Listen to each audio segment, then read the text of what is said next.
Todo mundo sabe que eu fui diretor de colégio, por aqui afora, inclusive aqui em Itapetim. Agora, um diretor muito rigoroso, sabe? A disciplina era pesada. Não porque eu quisesse tanto, mas porque era do próprio sistema, do próprio regime, né?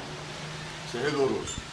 E aparecia sempre na escola, durante todo o tempo existia o aluno que gostava de brincar, de fazer desordem, atrapalhar os outros. Toda a vida, hoje está pior, mas antigamente também existia.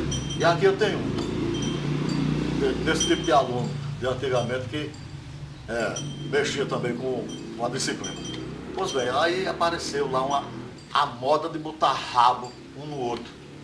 E tinha deles que levavam na brincadeira, mas tinha deles, mais ignorantes, que se pegasse o cara que estava botando rabo, aí era capaz de ele dar uma facada, viu? De tão bruto que era. Aqui tem uma história em que esse cabo aqui começou a botar rabo, porque botava rabo nele também, e um deles se atrapalhou, ele vai contar essa história agora.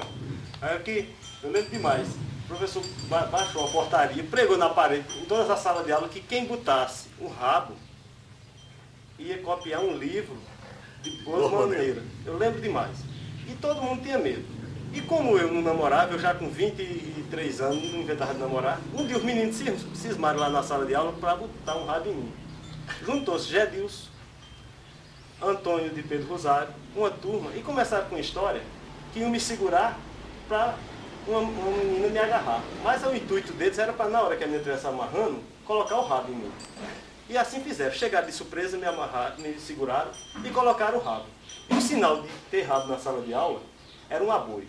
De repente começou os cabos, ô boi! E eu, como ninguém não conseguia botar rabo em mim, aí eu comecei a olhar para um, para outro, e nada de ver o rabo, sabe? E aquilo aboiando, e eu aboiando, feito os outros e procurando rabo.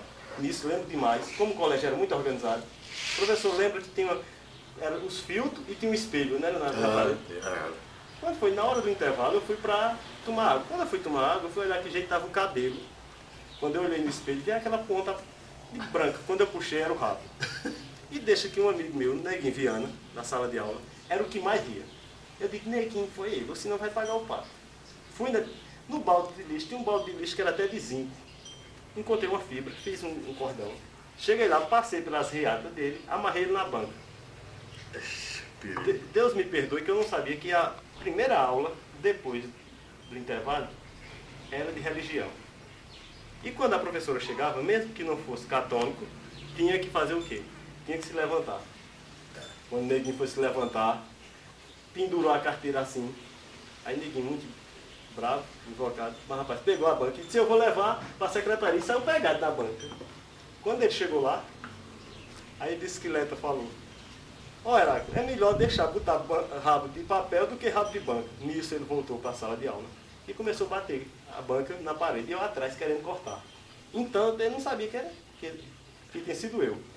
Eu lembro como fosse hoje, o professor deu uma lição de moral que deu vontade de eu me entregar, mas eu sabia que ia ser expulso. Porque o que acontecia? O professor falava que se fosse descoberto, ia ser expulso. E Neguinho Viana ia copiar um livro de boa maneira pelas atitudes que ele estava tendo. Resultado, ninguém descobriu. Aí o professor deixou a gente de castigo, copiando um dever de inglês. Quando o professor saiu, aí na hora que saiu, pense como o Neguinho ficou bravo, aí Neguinho começou a dizer, e se for uma aparência para a gente tocar tapa, se for mulher, é porque é prostituta. E nisso, eu com a consciência pesada. Quando o professor chegou de 12 horas, foi liberando de 2 em 2. Quando chegou a minha vez, saiu mais Neguinho. Quando cheguei na esquina, aí não deu outra. Eu disse, ô Neguinho, foi você que botou o rabo em mim? Quando eu disse assim, Neguinho já partiu para me pegar. Eu tenho um tipo de corpo e não é carreira. Aí ficou a intriga. Mas nem Neguinho podia dizer que tinha sido eu, para não escrever o livro de boas maneiras e me salvei. Só que depois, quando eu terminei meus estudos, caí na besteira, cheguei, um dia encontrei o professor, aí contei que eu tinha feito essa desordem. Menino, o regime já era mais aberto, ele já era diretor em outra escola, e eu voltei a estudar onde ele era diretor, no HB, lá no Teresa Torres. E ele lembrou-se, menino, ele deu pago de um jeito, unindo poesia, cultura, mas também começou a fazer versos, botava na minha carteira, sem ninguém ver, e se tornou-se, era a atração de todas as semanas na Teresa Torres. Era para ler os versos. Era para ler os versos. Ele era um advogado que estava me livrando, mas só catucando Zé Adalberto, os outros alunos, e isso foi muito gostoso. Depois, quando Zé Adalberto saiu, foi que descobriram que o poeta secreto era essa figura, essa coisa. Vocês sabem a poesia tentando. Mas os últimos eram bem feito.